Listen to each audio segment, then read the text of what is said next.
Hello, YouTube and podcast listeners. What's up? It's me, Amaxter. We're back with Season 3, Episode 2 of Behind the Mod. For this episode, we have Viesis joining us. Hello. Hi there, how are you? Hi, I'm doing well. So, I think the mod that most people know you for now is ViesCraft. Is that right? Yeah, that'd be right. But that's, I don't think that's your first mod, right? No, it isn't.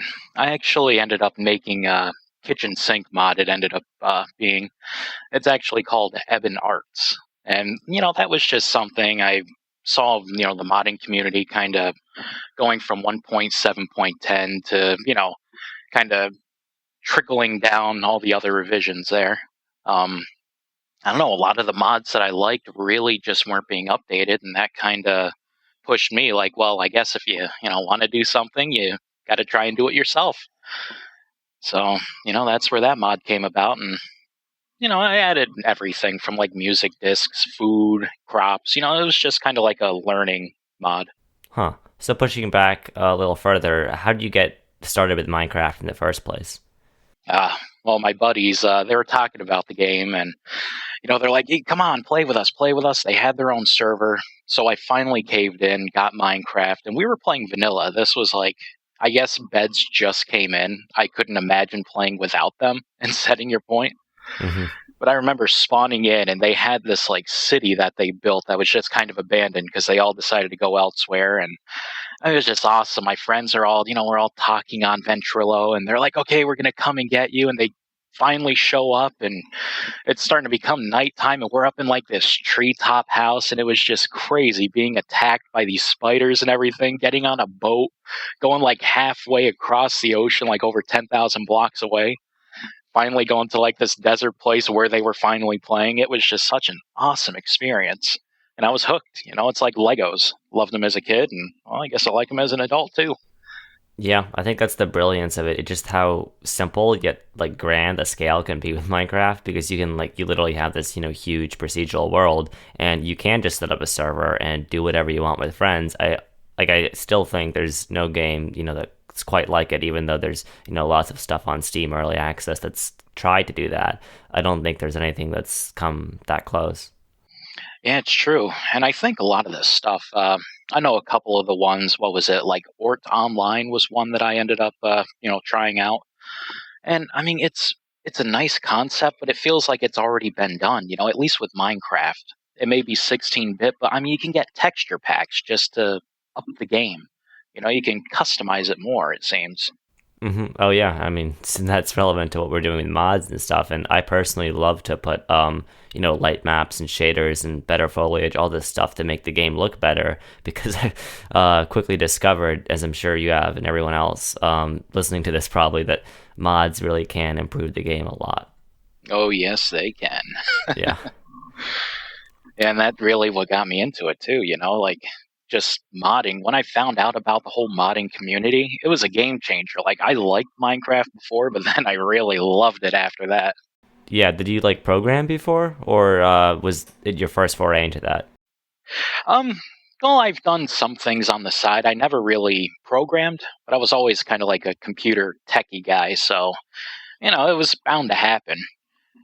And I thought to myself, like, oh, I could eventually get into this. It can't be that hard to start up. It's just flow of logic. Huh. So you kind of learned it all on the fly, I guess? Yeah, actually, I really started doing it about a year ago with my first mod. Like trying to find. I remember the biggest obstacle was trying to find out how people were doing all this stuff in their guides they were putting up. You see someone and you're watching the video and they're typing up like, oh, we're going to do this, do that. And it's like they're typing paragraphs. And I always thought to myself, how are they piecing all of this together in their head? And then I realized, you start to look at their eyes and you see they're always looking off to the side. They're just copying something on their other monitor. Yeah. That they already wrote, proved it works to some degree, and they're like, okay, here it is. Mm-hmm. So, once I found out the Rosetta Stone, of actually looking at the base Minecraft methods itself and seeing like, oh, so that's how they did it. It was rubber hitting the road there. So do you recommend that to people who aren't programmers to kind of get in that way, or do you recommend they learn the basics of Java first? Well, the basics of Java will come, like, for instance, arrays and stuff. I mean, it's kind of recent that I really understood the full, like, there's something like reading about what an array is. And I mean, if you read Java documents, they're boring. It's like, instead of saying a water bottle contains water, it's saying, the vessel has a cylindrical blah, blah, blah. And it's like they try to overcomplicate things. But it's not until you're actually going in there, getting familiar, like, okay, it has to be set up this way. You'll gain the basics pretty quickly, especially if it's something you really want to do. Like Hmm. mod something, put it in a world and actually see, like, wow, that block is there because I made it be there. Hmm. Yeah, I didn't just like craft it. I literally, you're making something new entirely. Yeah, like I wrap the textures around that, or like my first time making slabs when I finally figured out how to do it. I was so proud of myself because I'm like, this is more than just a block now. This is, two little blocks that I can kind of combine together. That code was all me. Each little thing you add is like a little victory that makes you want to just see, like, well, what more can I do with it? Like my airships, that I actually made those. Like, it was basically just this little tiny white hitbox that I finally found out how you can mount inside, and it was really choppy and stuff, but I was able to fly around in this tiny little cube box. That's when I'm like, wow, I could do a lot more with this, but it's baby steps. Hmm. Were there any like early mods that inspired you like to go the direction you have with your mods? Yeah, actually, I spent a lot of time talking with my friends too. Like, oh, I want to get into modding. And it was funny. My one friend, he was talking about how he's like, I would love to see this, make a big, boat and make it fly and then make a rainbow bridge attached to here. And I want to sit 12 people and have chests. And I'm just like, whoa, whoa, whoa. Like, I'm learning how to mod. Like, I have yet to create one, but, I wanted a general direction. Yeah. So I actually sat down, and I've always liked Ars Magica, Bombcraft, Witchery. I love those mods so much, and I love the magic. And I was thinking, like, oh, I could make a magic mod. But then I'm like, well, it's kind of saturated. I mean, they do what they do best. And, if I just make another one, then, people are going to take it or leave it. So then I thought back, I remember it was like 1.6.4. There was this little airship mod. I think it was by like P. Chan. And it was just really simple, but I love that mod so much because I like the ability of, flight without creative.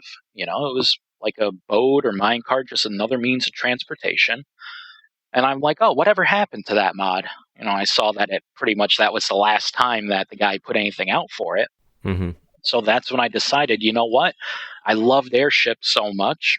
Why not try and make a mod and, see what I can do with it? So that's really what directed me. Yeah, I think vehicles have always like been something people have tried to, attain in Minecraft. If you look at the Minecraft forums and organized by date, I think one of the first mods is a boat mod, funnily enough. And I guess that extends, to flying stuff, which until the light show, I don't think there was any of that stuff in the normal game. Do you think was it just that kind of like you wanted to be able to explore, or like what kind of made you decide to think, hey, airships, like this is where we're gonna go? It's because I focus on mainly the survival aspect. That is, I like creative building, but I just can't do it. I like to make something in the world to actually survive, any kind of crazy monsters that may come. Having to forage for food, having to explore the area, set up multiple bases. How do I get my resources from my, ice base over here to my forest treetop base over there? And I mean, really, with the mod, I really wanted to make a mod that would be additive to the game. There's some out there, they're great mods, but they like hijack everything. Like you get something where, like the Aether mod. That's such a great mod. Like, it just adds this whole new dimension, all these mechanics, everything. But it's Hmm. really, it hijacks the game, and it's going to come in conflict with some other mods. You're going to step on someone's toes when you modify that main Minecraft code. Oh yeah. So I wanted to make sure, like, everything that I do just will do like an extension. Like my airships, they extend an entity. So ideally, Like I have like a dismounter item. That just says, okay, if it's an entity that's mounted, it's going to dismount it. That's all it does. So really, that works not only in my airships, but it works in mine carts, it works in boats. And if someone else makes a riding entity in their mod, and they have it to where it extends that base entity thing as well, it's going to work in their mod as well. So both like technically and conceptually, you kind of designed the mod to be an extension rather than like reinventing whole new mechanics. Yeah, exactly. I'll leave the magic guys to the magic mods. I'll leave the food and everything to their stuff. Everyone needs to specialize. So I decided, you know what? You're going to have to get from point A to point B. You can sure mount up on a horse or you can make mine carts, or add another mod. But, hey, my mod's nice, light. Yeah, it's pretty easy to use. Yeah, it is. That's true. It works like as you would expect it to. And there's one thing I want to touch upon, like the name ViesCraft, and there were, I think you mentioned the airship mod in 164, and I think lots of people remember the Yog blocks like a few years ago had this airship mod too, and those were like pretty basic. It was just called an airship or a zeppelin. But your mod, the theme is very kind of extensive. Like it has all those elaborate names and just the name of the mod itself. Where did that come from? Actually, the character name Viesis here that I use, that was actually I liked Rammstein, as a kid, and one of my buddies were playing like I don't know, it was like the original EverQuest. I was just a little guy, and he ended up making a character for me, and he named it like Viesis Fleisch, one of the names of the songs. Hmm. So that name kind of stuck. I'm like, I kind of like the sound of that, but then it's spelled like Weisses, so people always mispronounced it Weisis. So I did this phonetic spelling, and then from there, at first I made a server, I named it ViesCraft, and then I got into modding, and I didn't think anyone would really like the airships, honestly, so I'm like, well, I guess since I'm making this little mod, I'll name it, a Weistenberg, a Weisigible, just put my little Yeah. prefix and everything. And people started downloading it and started to like it. And that's when I backpedaled. I'm like, oh, wow, maybe I should at least make a config option so you can change the names of everything in case people don't want my name branded all over their server. Hmm. Yeah, it's funny. Like when I first saw ViesCraft, because I heard, oh, airships, that sounds cool for like 1.9 or whatever that version was. I saw ViesCraft, and I'm like, what is this? Like the name Yeah. doesn't really give you the information you want, but then you see the description, airships, and you're like, okay, this is interesting. Yeah. Yeah. With that, that's why I put the dash airships. It never occurred to me like that people would, like I said, really download it, really like it, you Yeah, know? I think one of the reasons for that is obviously, the concept is already pretty cool. But also, this was happening around, I believe, like 1.8, 1.9, 1.10, where there weren't that many other mods, and also there was this pack. I think still exists, all the mods, which is a kitchen sink style pack, and I think that also featured ViesCraft, which is how I learned about your mod. Um, I think that's I think that's why people picked that up pretty quickly. Is that right? Yeah, I think so as well. And also putting the dash airships, it's just like coding. I started off with something and realized, sometimes you're too close to something to really see, like, oh, people don't know what that means. It may mean something to me, but I think the dash airships really helped it. Yeah, and I think like with Minecraft versions, do you think like being on 1.9, was it technically that difficult? Did you already have like ideas and stuff done in 1.7, or did you just kind of have a new slate? I had a new slate. Like I did some stuff with 1.7, but it was like adding basic items. Let's put it this way: I get a lot of requests to backport my mod to 1.7.10. So just, to see what I had to deal with, I ended up porting my environment back. And I didn't even have any of my different airship types or any of the new modules or anything. And I had over 8,000 plus errors that I had to contend with just to get the mod maybe potentially working with limited functionality. So, it's almost like what a lot of people were seeing that are stuck at 1.7.10. If you don't upgrade every time, then your hurdle's going to be that much more to go to the next one. Because it's not like they're just going to stop reinventing the wheel and Hmm. like, okay, we finally have everything where we want it, guys. It's okay to upgrade. Yeah. But I'm facing that now. It's that, now I have to backtrack all of those revisions where everything changes drastically. So now I'm back to square one. I may have to go back and, oh, well, let's make that little box again, that I can get in to fly around and, start from scratch. But at that point, it's like, well, when is it worth it? If everyone is hopefully moving off of 1.7.10, because 1.10.2 is actually pretty solid right now. Oh yeah, There's a couple servers I know of. and there's Sponge for it with plugins, and there's plenty of mods. Yeah. Oh, exactly. It's like the community. It's like I think it's just the big dogs. Like the Thaumcraft and everyone. That's kind of like, oh, this is where we are, and those mods are just undeniably awesome. So I mean, you're conflicted. I can get all these cool mods, or I can get these other mods that I have history with, nostalgia, and I really like them. So I don't know. I think I'm gonna just focus on moving on from there. Like I want to support 1.10, point two, but 1.7, I'd have to be really stumped on what else to add to my mod before I start ripping into that. I think. Yeah. I think one of the things is there's lots of with the newer versions obviously you don't have the big ones like Thaumcraft yet, and Thaumcraft's particularly a sore point because it did update to 1.8.9, but then they couldn't update past that.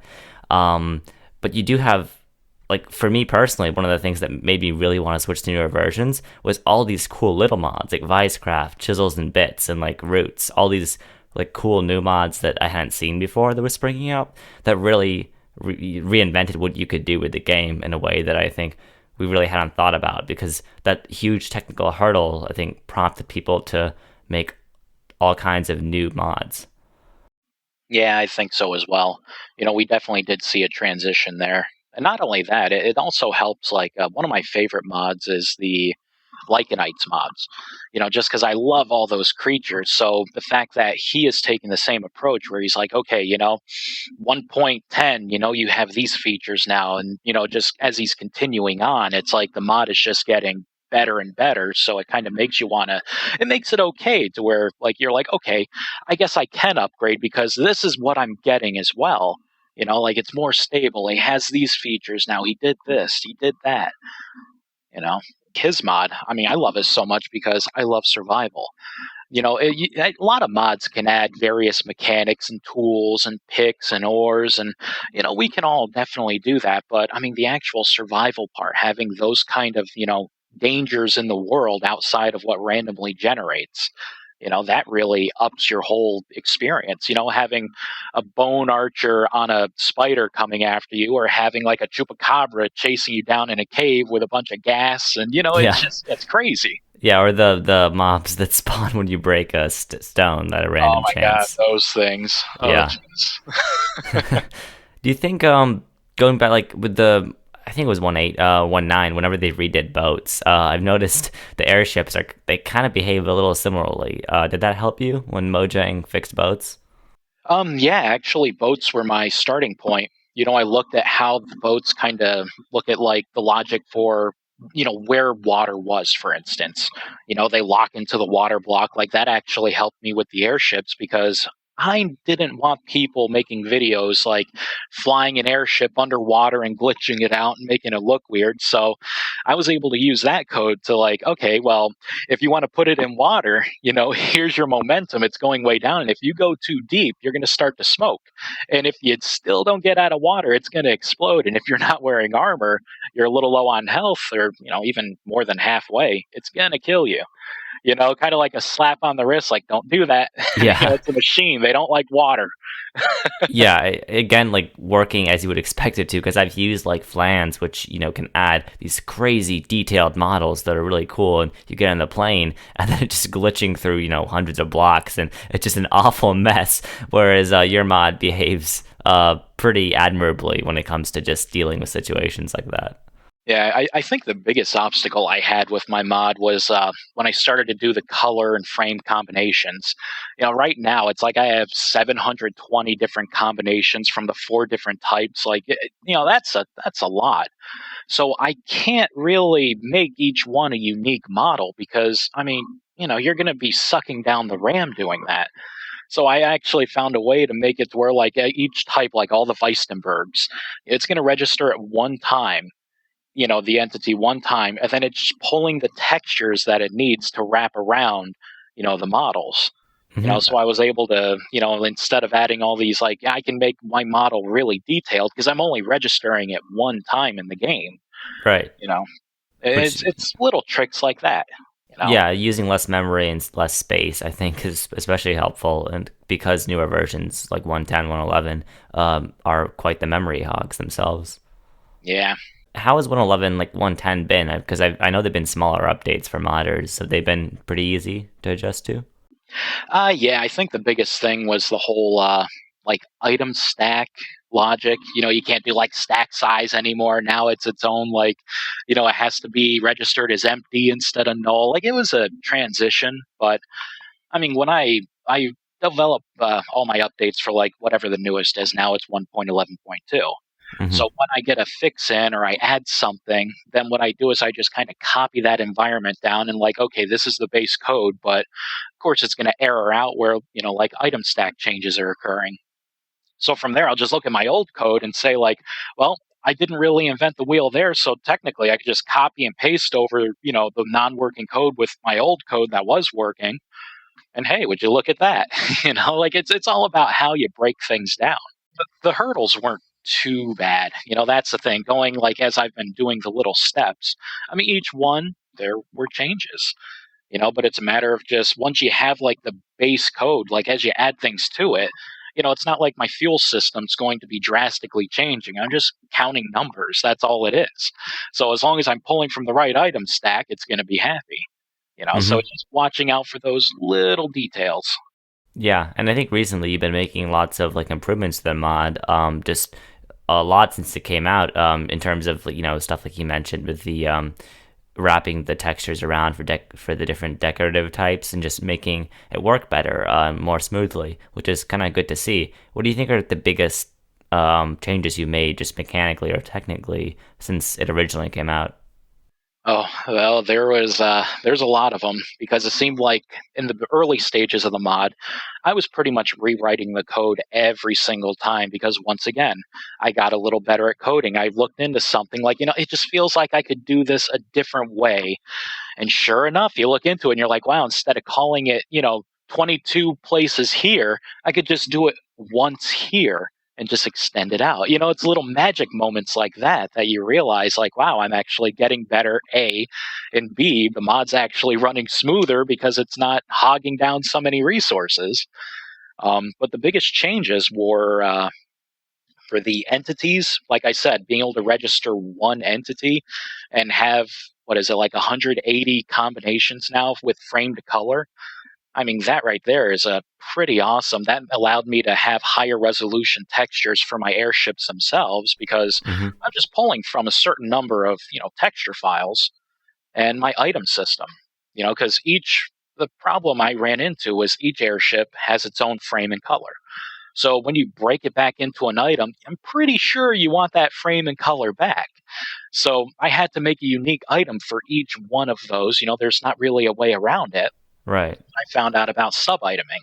So now technically, like each type, like if it's a wooden airship, all the color variations are all just like sub-itemed out. So it's considered one item, but it's kind of like how slabs work in Minecraft. And that's, how I go back to like, okay, how did Minecraft do it? They have all these color slab variations. How did they do that by making it only one item? Yeah, it's like metadata. I've seen DecoCraft does a similar thing because that has a ton of decorative stuff and it uses pretty extensive metadata system to make all those models not so heavy on the game. Exactly, and that's what I do as well. Metadata, and like I just recently changed the icons because I realized my high resolution textures, I was sucking down a lot of RAM. So now, like all the items, I made like you can look at an item and see, like, okay, this is a version 3, this color, this frame. But it's really pulling from like 18 color textures, every single, they just pull the different pieces they need and just stack the layers. So I actually ended up getting my RAM utilization down from like 1.4 gigs to I think it was like almost a little under 800 megs, and that's with running like JEI and a couple other things as well. That's pretty good. Yeah, so it's always an improvement. You always have to look back. Like if I add like I was toying with the notion of adding instead of like the frames and colors, maybe I add something for engines. And maybe I'll have the engines to where like, okay, the engine actually would matter based on what material you make of it. But then I'm going to have like three different variables, like it. And then how is that going to impact, for instance, your RAM? So it's like you have ideas, but you have to sit back and think like, okay, well, I'm limboing under the bar and I'm able to push the bar up a little bit, but when is it going to be, too much? Yeah. Like I highly doubt all the color combinations. Like I set everything up in a way to where if I want to add, like, let's say polka dot color, all I have to do is just add like an enum for it, and it's going to propagate everything through. All my for statements, my loops, they're all pulling from the same place. So automatically, it's going to spawn, my polka dot scheme for all my airship types, which is great, which is why I rewrote the code so much, because I'd rather focus on putting new things in than actually making the few things I want to put in work. But, at that point, it's like, okay, well, it's going to add that many more items. So it's going to chug up the RAM a little more. So it's all, I got to see what people want. Some people come up to me and like the per frames there, like, oh, it'd be really cool. Like I didn't even consider it. I'm like, oh yeah, that's right. Because I'm on the newest Minecraft. I can use that frame. So it's something I got to keep in mind, and I work on this alone too. So it's nice because I don't have to get permission or talk over changes and stuff with people. But at the same time, I have to do all the modeling, the texturing, the coding, the planning, implementation, bug fixing. Yeah. It's a drain. Yeah. Yeah, it's definitely different from like team-based modding, but I think in some ways more efficient. Yeah, I know exactly what my code does. So if a problem does come up, I can like ask the right questions without like, oh, sorry, I can't help you, but he's the guy who did it. So, go talk to him. Yeah. Do you like with experience you've got working on ViesCraft, do you plan to do any more mods beyond that? Well, that's the question, right? At a point, ViceCraft is going to be what I consider like feature complete.